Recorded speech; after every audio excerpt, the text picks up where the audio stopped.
ओम शांति। जो भी कार्य भगवान करते हैं हमारे जीवन में, वो सभी हमारे जीवन के लिए बहुत ही अच्छा होता है। सब में भगवान की कृपा होती है। एक मंत्री जो हमेशा सत्संग करते थे, सत्संग करते करते वह शरणागत भाव ले लिए, मतलब भगवान की शरण में अपने को सौंप दिए कि जो करेंगे प्रभु करेंगे, और प्रभु के द्वारा किया गया हर कार्य हमें स्वीकार है। तो उसे हमेशा एक आदत सी बन गई थी कि जो हुआ अच्छा हुआ, सब में बड़ी कृपा, प्रभु की बड़ी कृपा। एक बार राजा के साथ वो जंगल में शिकार खेलने को गए। तो जब राजा शिकार करने के लिए अपना प्रत्यंचा निकाले और जैसे ही उस प्रत्यंचा को खींचा, उसके कारण उसका अंगूठा कट गया। तो उसमें मंत्री जी बोलते हैं कि प्रभु की बड़ी कृपा, बड़ी कृपा। तो राजा सोचता है कि यहाँ मेरा अंगूठा कटा हुआ है और मंत्री हमें बोले जा रहा है बड़ी कृपा, प्रभु की बड़ी कृपा, सब अच्छा है, सब ठीक है। उसे गुस्सा आ गया और वो मंत्री को जेल में डलवा दिया। तो भी मंत्री बोले जा रहा है प्रभु की बहुत कृपा है मुझ पे, जो हो रहा है सब अच्छा, सब अच्छा, बड़ी कृपा। समय बीता, वो जेल में था मंत्री। राजा अपने सैनिक के साथ एक बार फिर जंगल में शिकार के लिए गए। शिकार के क्रम में सैनिक पीछे छूट गए और राजा अकेले शिकार करते हुए आगे बढ़ गए।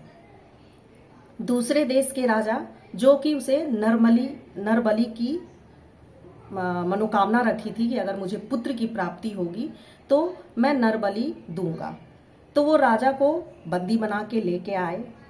तो जब उसे बलि चढ़ाने के लिए ले गए तो देखे उसका अंगूठा कटा हुआ था। लेकिन जब नरबली दिया जाता है तो उसका एक अंग में भी खरोच नहीं होना चाहिए। उस जगह पे राजा को छोड़ दिया जाता है कि यह तो कटा हुआ अंगूठा के साथ है, तो मैं ये नरबली नहीं दे सकता। राजा जब वहां से छोड़ दिया गया तो उसे मंत्री की बात याद आई कि मंत्री हमेशा कहा करते थे सब काम बहुत अच्छा, बड़ी कृपा, प्रभु की बड़ी कृपा। वो मंत्री के पास गए, मंत्री को सारी घटना सुनाए और कहे कि चलो मेरे लिए तो प्रभु बहुत अच्छा किए कि मैं आज बलि चढ़ने जा रहा था और वहां बच गया, लेकिन तुम्हारे लिए क्या अच्छा किए प्रभु।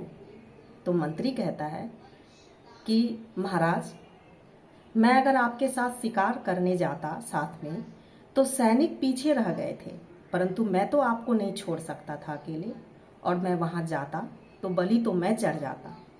तो प्रभु की बड़ी कृपा हुई कि नहीं, जो हुआ अच्छा हुआ या नहीं, उस कारण मैं बच गया जेल में रहने के कारण। तो हमारा जीवन भी ऐसा ही है।